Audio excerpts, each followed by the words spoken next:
Hey guys, what's going on? Druzy here, back again with another beginner's guide and an updated beginner's guide at that here on the channel today, as this has been widely requested by numerous people for me to update my themes, beginner's guides for each of the themes currently within the game of South Park Phone Destroyer, as quite a few things have changed over the course of the time since the last time I made these types of videos. So this is the first one. Obviously, we're starting with the first theme that you unlock in the game, and that is, of course, the adventure theme. We've talked a lot about the adventure theme here recently on the channel because I've been doing adventure locked accounts, things like that.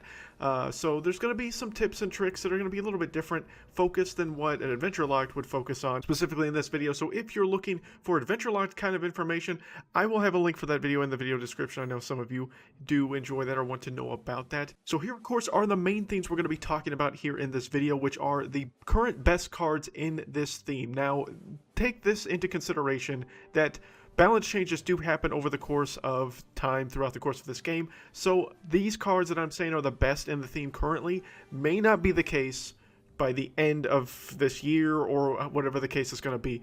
So take that with a grain of salt. Most of these cards that I am going to talk about have been very strong for a long period of time, so I feel really confident in saying that these are the strongest cards in the theme.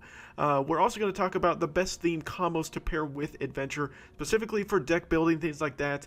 Situationally, what is going to work best for you, both in lower arenas and in legendary arena and things like that. And then I will have, of course, some deck suggestions of some really strong decks that I think could help you in all tiers of ladder and things like that. Of course, I am not the 411 expert on adventure. There are some people that play adventure far more than I do. So if you have some information that's a little bit different than what I'm giving out, please leave it down below in the comment section so that people that want to learn or be better with the adventure theme can look down below in the comments and also get some tips as well, other than just from me, this weird YouTube guy that thinks he knows everything. So let's just quickly look at what I think are the top 12 cards within Adventure right now. Alright guys, so here we go in order. The best card I think in Adventure theme is starting from the left. I'm going to work my way through the top and then the same way on the bottom. So to me, the strongest card in Adventure is Lightning Bolt. Now, I know what you're thinking. Lightning Bolt, really? Like, that's the best card? It's not a direct cancel. It does do a crap ton of damage. I would highly suggest, if you're playing Adventure, request this card. This is a highly requested card. However, if you're in a team, some teams are very restrictive on requesting a card like this. Lightning Bolt is one of the most highly requested cards within the game, easily. I feel very confident in saying that. It feels like every team I've been a part of, Lightning Bolt has been highly requested all the time. It's almost a card you're going to get guaranteed to be requested all the time. I feel like I've just said that 17 times, but it's important to know that it may be difficult to get your hands on this card if that is your means of doing it, but rares are much easier to obtain through requesting a couple times a day versus trying to get them by chance, things like that, or getting them in the shops, whatever the case is, to earn cards. But yes, I would highly focus on Lightning Bolt #1 for a requestable card. I'm going to stop saying that. Incan Craig is a ridiculously strong card. He was once one of the strongest cards in the entire game. Got nerfed and tweaked down a little bit, but he's still a very strong card. Now, this card is much more difficult to obtain than any of the other adventure cards because you cannot unlock him unless you are at least in Legendary Arena and have obtained him while in Legendary Arena. Even if you fall out of Legendary but you have him, you could still potentially get him as a reward, but the only way to initially obtain him is to get to Legendary Arena, which is 6,000 ELO currently within the game. That could change in the future, but as of right now, in recording this video, it's 6,000 ELO, which is your overall score within PvP. So he can be hard to get, but if you get your hands on him, Incan Craig is devastating. He can wipe the board clean of certain units sometimes. He can help you minimize pushes coming at you, things like that. He is not really a cancel per se, plus he's going to do some enemy new kid immediate damage as well, and that will scale up as you get him leveled. Obviously I have him at level 4, so he's doing 114 enemy leader damage each time he beams out. Incan Craig is insane. He's very strong, he's very annoying, and people hate him. But he's a really strong card, so I can't not mention him in this list, obviously. Another nuisance of this game right now is Frontier Bradley, a relatively new addition. He's been around maybe 5 or 6 months or so. I don't remember specifically how long he's been here, but it feels like he's been here forever. He is an extremely strong card, one of the strongest Bradleys in the game. Maybe things will change with him. He's been nerfed a little bit since he's come out into the game, but he gives fighters insane AoE attacks that don't normally have it. He makes Pocahontas Randy, who is, of course, in this own theme, insanely strong, and a lot of other cards that are fighter cards within this own theme become extremely strong because of Frontier Bradley, and this little nuisance can be a little difficult to kill at times, but that's why Lightning Bolt's so good, guys. Remember why I mentioned that?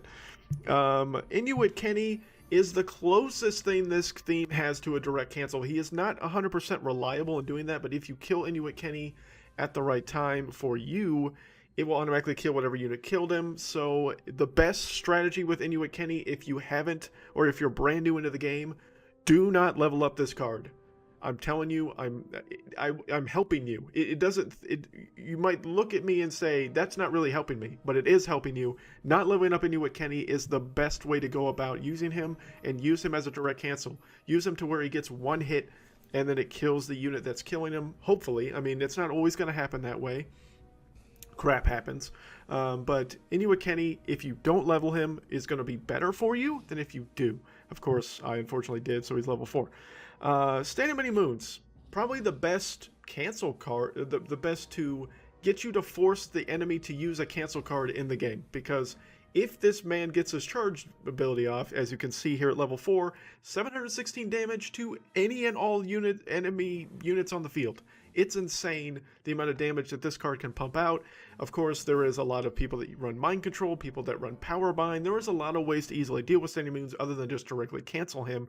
But if he's able to get his charge off, especially paired with something like Santa, Psalm is a huge nuisance and one of the strongest cards in the game. He was at one point the worst card in the game, but is no longer the case. I think he may have been the worst card in the game when I actually made the first beginner's guide on this situation. Pocahontas Randy has seen a definite resurgence of being much better in the game, primarily because of the third card on this list that we talked about, Frontier Bradley, makes this card insanely strong because they're in the same theme. Also because the charge unit that Randy gives out, the Indian Kid, is considered a fighter as well, so both Poco Randy and his charge units get the benefit of Frontier Bradley. That's why Frontier Bradley is so freaking strong. So Pocahontas Randy, very good. You can get him early, level him up. He's a very strong epic card within this game. One of the most underrated tanks in the game, and I am I am one of the people that widely overlooked Big Mesquite Murph until I made an Adventure Locked account. This card can be very good at lower arenas, more so than higher tier. He may be good in high tier, but most people don't have him to a good enough level yet. The Big Mesquite Murph is a very good card, definitely in bronze and in parts of silver. Big Mesquite Murph can be a really big help, especially dealing with people running superhero decks at lower arenas. He's so great at doing where his basic attack will stun enemy kids, which most of the superhero cards are kid units. So it's really good to kind of help you kind of ease into not having superheroes just completely decimate you all the time. Is this the perfect tank card? Not necessarily, but he's undervalued and can be pretty good in a lot of situations, especially in lower arenas. I do have a specific video on Big Mesquite Murph. If you want to look into that, it's on the channel somewhere, and things like that. Fireball, an underrated spell. It's kind of it's a good swarm killer. It's a situational card. It's not going to be great all the time. It can do insane damage, as you can see here at level 6, 713 damage, 71 directly to the enemy leader as well. So, I mean, Adventure is good at the fact that they're fast with normal basic attacks, as well as they do chip damage, basically to enemy leaders or new kids situationally. So that is one of the big nuisances of Adventure, one of the pros of Adventure, and Fireball helps with that, as well as kind of dealing with pushes. That's also something that Ink and Cray can help you with as well. So there are a couple of different cards to help you deal with that. Aerostorm as well, even though it's not on this list right now.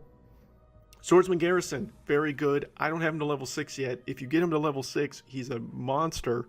But he's not bad at 5. He's useful in the lower arenas. I would try to level this card up. I would request this card second as far as rares, in my opinion, behind Lightning Bolt. Maybe you could throw Fireball a little bit before it, but once you get Fireball to a certain level, it's going to be hard to continue to keep asking for it. But Swordsman Garrison is undervalued in lower arenas. I think Swordsman Garrison is a very strong card right now for Adventure. Medicine Woman Sharon. was once one of the strongest cards in this entire theme because her leader heal that she had was insane. It was gross. It has been nerfed significantly, but her healing overall is still very good. She heals those nearby allies in a kind of an ore arena and does very minimal healing to the leader now, but I would get this card to 6. I don't yet. I've been kind of not been focusing on adventure as much as I probably should. Adventure is not really my favorite theme personally, but it's still overall not a bad theme overall. You can watch my monthly meta videos to get updated on which themes I think are the best. But yeah, Mesmerwoman Sharon again was one of the strongest cards in this theme. Is still pretty strong, still very viable. It should not be overlooked completely, but is nowhere near as insanely strong as she once was within this theme. This is my least favorite card in the entire game. Is he the worst card in the entire game? No, he's the trolliest card in the entire game, and he is the Hook Handy Clyde. You will see me many a times complain about this card because I despise this card. But if his Warcry does what it's supposed to do, which is hopefully hit a unit for 764 at level 5, then that's really good. It's basically like having a free spell to some degree. But it also, as you see there, could randomly hit the enemy leader, which is good for Chip. It's going to be a random enemy on the field. It's going to be the new kid immediately if there's no enemy units on the field. But this card just seems to love hitting the new kid for me. It doesn't like hitting the unit I want it to. It hits the unit I don't want, or the new kid, which generally I don't want either. I hate this card. It's a troll card, but it's still good. So, you know, that's up for debate. And this is another card that's considered a troll card, but actually isn't half bad now. It's not, Shaman Token's not amazing. Shaman Token at one point was the worst card in the game. He still could be better, but he has this charge that removes mind control from enemies, then removes negative effects from allies, which is nice.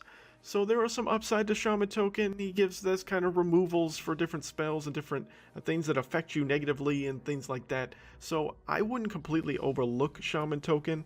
There are other cards within this theme that I did not mention, as you can see here on screen. But in all honesty, the other cards that I'm not listing aren't really worth your time. Right now, they're not good enough. I mean, Aerostorm is a spell. Anytime you have the cash, or I'm sorry, the gold, and you have it, just upgrade it. It's not really that big of a deal, but Aerostorm really isn't worth the 4 energy value right now to me. For its cost, it's going to need a buff at some point to really be more viable to me.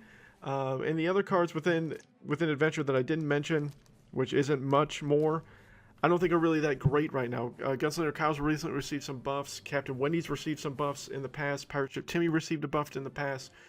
But they're still just not amazing. So that's just my opinion on it. All the cards that I mentioned here, these 12, are the ones you should focus on primarily. The rest of them, if you have leftover materials and you really want to level them up, go for it. But if you're not, I wouldn't touch them, or would touch them very minimally. If there's any balance changes that are significant enough to make them better, and I will discuss that obviously on the channel every time that happens, then maybe you can do it then. But at this time, these are the only 12 cards, in my opinion. Obviously, you're not going to be able to have all these all the time, but these are the 12 that are the most important for this theme and the ones you should look at the most. So now that we've talked about that, let's look at some good theme combinations, or what I think are the best theme combos to pair with Adventure. Alright guys, so in my opinion, the best theme to pair with Adventure theme is Mystical. Now Mystical is an extremely strong theme to pair with any of the other themes, and is probably the best overall theme right now currently within the game. Mystical gives a lot of upside to Adventure. It's widely used in Legendary Arena. A lot of the top tier players play Adventure Mystical right now. It is a very strong theme combination.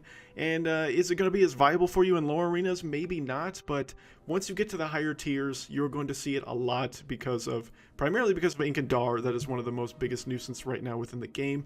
Mystical also has some decent fighter cards that can pair along with it with Frontier Bradley. There's just a lot of nasty combos that could be paired together, and is why Mystical and Adventure is so good together. Sci-Fi Adventure can be very good in the early game because those are the first 2 themes that you get access to, and I would suggest, and it is still very strong even at higher tiers as well. Some people really like to pair the Sci-Fi and Adventure together. It was the OG combo way back in the day, something like Astro Butters and Smuggler Ike combo, and you guys remember that kind of combination, which was nasty. There are a couple of other really good combos that are good with sci-fi and adventure. Both sci-fi just is a cheap cost kind of theme that really pairs well with adventure. Also has some strong fighter cards in there as well that can really help with Frontier Bradley and things like that are very cheap cost and can really work off of that. And then there are some really good range cards that can work well with the sci-fi to help pair off adventure. And I mean, that's really about it. It's just a good combo all around. Fantasy can be a strong theme combo as well. Fantasy is a really good support theme. Fantasy has a lot of cancel cards, which could be good to pair with adventure, who has no cancel cards other than Inuit Kenny, I guess, technically. So to be able to have all those different options to kind of deal with that, plus you could have Chicken Coop, and you could have Amazingly Randy pair well with Frontier Bradley to be able to use the Chicken Swarms. Remember, the Chicken Swarms or Cock Swarms are technically fighter cards, so they pair very well with someone like him and things like that. And then there's also very kind of slow methodical pushes you can make with Fantasy that adventure can kind of help back up a little bit, so that can be a good combo together. And Superheroes is probably the most popular because it's really good at lower arenas, but once you get to the higher tiers of Legendary, you are not going to see very many people, maybe some, run Adventure Superheroes. It's not as strong a combo as you get higher and higher up, but especially in Bronze and in lower Silver Leagues or Silver Shield, you will see a ton of Adventure Superheroes. It is the plague of those lower arenas. But again, as you get a little bit higher up, it doesn't become as effective. It loses its effectiveness because Superheroes and Adventures, again, don't have a cancel. Superheroes doesn't have a cancel either. So if your Inuit Kenny is dead, you have no direct cancel whatsoever for that theme combination. And when you get to the higher tiers, you're going to be running into people with some very strong tanky style cards that you need a direct cancel to deal with, and you're not going to be able to do it at all really with Adventure Superheroes combo. So that's why it doesn't work as well as you get higher up. And Mystical does have a direct cancel. Fantasy has a bunch of them. Sci-Fi doesn't, but the poison can kind of work, I guess, a little bit. But yeah, that's really kind of the best themes to go along with it. But again, as I will showcase a couple of deck suggestions that I do have for Adventure. We're going to start with a couple of decks that I think are going to be great for you in the beginning parts of your Adventure progress to kind of work your way into Silver League. So if you're around Bronze or low Silver, these decks could work probably fairly well for you. So if you're at the near very beginning of the game, so if you're still kind of in Wooden Shield, you're only, played a few PvP matches, you're still in a very low elo range, below the 600 elo, 700 elo range, this could be a deck that could really work out potentially very well for you. Now, I get it. You see Sheriff Cartman on here. You're not going to see Sheriff Cartman a lot more often. I would not level this card up very much. I would maybe get it to level 2 or level 3 and then kind of stop leveling him. Sheriff Cartman really loses value as you get higher up in arenas and things like that. But if you're very new to the game, you're very early on into your playing experience, this card could be useful for you, at least as a tank. You need some kind of tank in the early beginning stages. Some of these cards that I'm showing you, I don't talk about much, to be honest with you, but they still have some value. They still can be good, at least in the early stages of the game, and then will get much better for you, and you will see this deck transition much more differently as you go further along. Now, you don't have to put Sci-Fi in here. If you don't have Sci-Fi in your deck, or don't have the potential to have Sci-Fi, there are some replacement cards that you could use here instead. But I really like a cheap cycle kind of deck, especially because early on in the game, one of the big mistakes a lot of people make is they bunch their cards up all kind of right next to each other. You don't want to do that, because once you get to higher and higher levels, you'll see a lot more people running Fireball. Fireball will easily deal with something like that. They might run an Aerostorm or something like that that could wipe that kind of card out. You want to be a little bit better with placement and things like that. I may try to do a video of placement for kind of beginners to kind of help them out maybe in the future. That would be kind of hard to do, but I may try my best to do something like that. But I think these cards could give you a good chance to at least work your way to Silver Shield, potentially. As long as you have access to the other themes, this could be a good combo in the very early stages. Once you've kind of worked your way into Bronze Shield, after you've kind of worked your way through the Wooden Shield, this could potentially be a deck that could be potentially pretty good for you. It's common. It's combining Adventure with Mystical as the two main theme components. Is this the strongest deck that you could have at this tier and this point in the game? Not necessarily, but I think a card and a combo that would be extremely strong at this point is a Santa Standing Many Moons combination, assuming that you have Standing Many Moons. If you don't have Standing Many Moons, that's not the end of the world. I think that the best replacement for Standing Many Moons here, if you don't have them, would potentially be someone like maybe a Swordsman Garrison. If you have him to a reasonable level, it is going to raise your energy level just a little bit. But I think that, again, if you don't have Som, Swordsman Garrison could be a potentially good replacement here. Now, again, this is in the early stages of kind of bronze. That could, again, this could be a potentially very strong deck. You have Marcus for that good chip, Lightning Bolt's there, you have Fireball. Now remember, at this point, you do not have access to Inuit Kenny, so at this point, so you don't really have that as a direct cancel. Hermes Kenny and Choirboy Butters primarily, even though they're very strong assassins and maybe a little bit difficult to get because they're epic cards, they do have extremely strong damage scaling and things like that, plus they're going to give you a little bit of energy. But this is kind of a card that a lot of people overlook in early levels of PvP, and that's Cupid Cartman. Is Cupid Cartman the strongest card in the game? Absolutely not, but he can be devastating at early levels and things like that, and can do a ton of damage. He's a little flying assassin is what a lot of people try to view him as, because he moves so quickly around the battlefield and can do some very good damage, and a lot of people kind of ignore him, and he can go to New Kid and do some good chip damage to kind of help you out. There are some replacements for some of these cards if needed. Some people can mention them possibly below in the comments section, but I think if you get around to early levels of bronze, this could be a good combination of potential cards that you could use to kind of work your way forward with the adventure theme. So you've kind of worked your way into Silver League or things like that, because Frontier Bradley has been moved and transitioned from being able to be established early in bronze to where you will not get him until you get to silver in Orc Camp, I believe now. So if you get to that tier, this could potentially be a strong deck for you in more around silver than it could be in bronze, because unless you're able to luckily get Frontier Bradley early, which may be difficult to do, this could potentially be a strong deck for you. You have a lot of good mechanics here. Mr. Mackey is a very undervalued card, can really help the kid units do a ton more damage. If you do not have Frontier Bradley here, a good potential replacement could potentially be a Tool Shed. If you don't have Pocahontas Randy, I know Mary Jane Randy was recently nerfed before recording this video. That could be a potential replacement as well. I mean, there are a couple of other options. Some people really like Captain Diabetes. He's a cheap cost, and he can be kind of something that can, potentially be decent for you.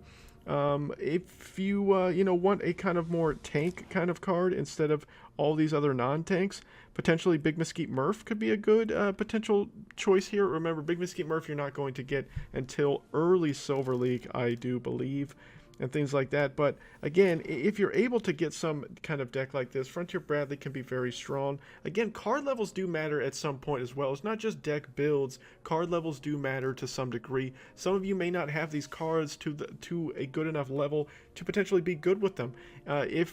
For instance, say maybe your Pirate Ship Timmy is leveled up more than Dr. Timothy. I still think Dr. Timothy is better than Pirate Ship Timmy, but if Pirate Ship Timmy is leveled up more, maybe play him instead of Dr. Timmy. I mean, there are different options you can have here. Again, if Mary Jane Randy is more leveled up than Pocahontas Randy, you can replace them out. But I think this deck could potentially be devastating as well. Could potentially be good for you in early levels of Silver League and things like that. But let's look at some really strong combos that are really popular right now for the higher arenas, for you guys that are in Legendary Arena or decks that were most likely seen in Legendary that make Adventure so scary. So a deck combination that's really strong right now that's used quite a bit is, of course, again, Mystical and Adventure. The most important and the most potent thing about this combination is, of course, the different combinations that Dark Angel Red can potentially have with this theme to help something like Ink and Craig, potentially something like Som. Som isn't always used necessarily in this one as much. Sometimes you'll see people using Witch Doctor Token instead. Sometimes you'll see other cards being used as well other than Som. Som can potentially be pretty good in this and potentially could be bad in this. And Cartman is a great tank for this kind of theme combination and things like that, but this is not verbatim the deck that everyone runs around up here, but is one that you may see quite a bit. Pope Timmy reviving, being that nuisance that he can be. people daring Ninju to do insane amounts of potential damage and things like that. Again, this is not always the deck that you may see with this combination, but one that can be insanely annoying to deal with, can be frustrating and things like that, and can be very strong all at the same time. So this is definitely one that you could see with Adventure being a very strong combo. This combination of deck can sometimes be, I have seen a little bit kind of on ladder as well. The only thing that I would say is sometimes there is Inuwa thrown in this deck or something like that instead of some of these other ones, but kind of a popular one is kind of a chip deck or a chip kind of focused meta. Now, is this the perfect version of a chip deck? No.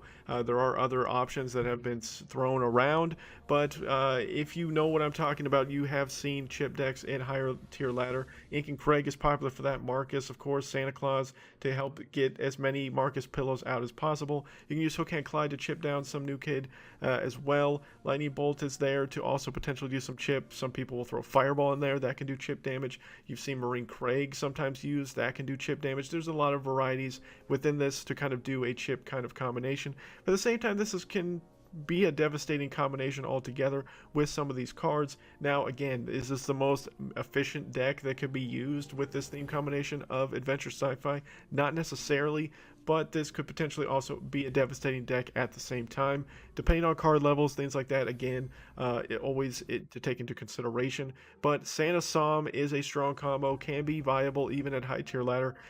Most people will kind of deal with it potentially more easily, just because Mystical is running so rampant right now in the meta in high tier ladder that a lot of people run Power Bind and things like that. That could easily stop this combination because there are a lot of charged abilities with this kind of combo, and something like Power Bind can really kind of be a nuisance against something like that. But this combination could still be very strong for Adventure overall, and something that could potentially get you some wins. I have seen something similar to this used against me before as well. Some of these cards are interchangeable, and some of these have changed over the course of playing against in this game, but this could be a good potential combo with Adventure and Fantasy. I don't think this is necessarily the best theme combination for higher tier, but I have seen it a little bit, and just again, you're just going to use as pretty much a ton of different legendary cards, obviously, but most people would have these legendary cards at the higher tier ladders to decent enough levels. Again, is this the most perfect deck all around? Maybe not. Some of these cards could be interchangeable. I have seen, instead of using something like Transmog, maybe someone would use something like Sorceress Leanne to be able to cancel out multiple cards potentially and things like that. But Ink and Craig Satan has been a combo I have seen in the past that has worked very well, again, with different theme combinations, usually with something like Mystical instead of what we have here. But Leanne, it can just be devastating as well to kind of deal with this, and there's a lot of wipe potential with this if Som is able to get his ability off and do that damage. Ink and Craig Satan, things like that. This could just be an overall nuisance potentially deck. But again, is this deck perfect? Probably not. Is this deck always going to win? Maybe not. But just some different deck combination ideas for potentially some good combinations with Adventure that you could pair with other themes to potentially get some wins. Alright guys, so there you have it. That is the Adventure Theme Beginner's Guide for 2021.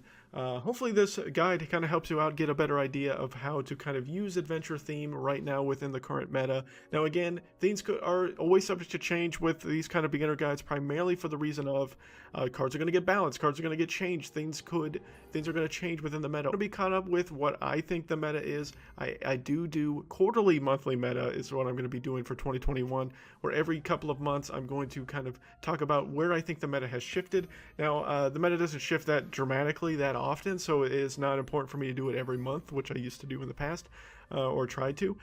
So I'm going to be doing it every quarter, so 4 times a year I will be talking about where I think the meta is. But yeah, so when the meta shifts or when there's balance changes, any kind of balance changes I do talk about always on this channel. So if you want to keep up to date with that, always become part of the channel, subscribe to the channel, things like that. And I will always keep you up to date with different changes within this game. Any kind of news, things like that, I always do the best I can to kind of keep you up to date on anything and all the pertinent information that comes with that kind of stuff. But again, hope this video helped you. I will be doing all the rest of the themes throughout the course of the year. Try to do it, relatively quickly. I'm trying not to have a ton of lag time in between these. I may not do this every week going forward for the next couple of weeks. I don't know what I'm going to do, but this was highly requested. I tried to adhere to the request. Any other requests for certain video topics that you guys have? If you made it all the way to the end of this video, congratulations to you. But if you did, let me know down below in the comment section any other major topics you would like to see here covered on the channel. I will do the best I can to cover them. Thank you guys so much for watching. Hope you enjoyed this video. Again, hope it was helpful. And until next time, guys, my name is Druzy.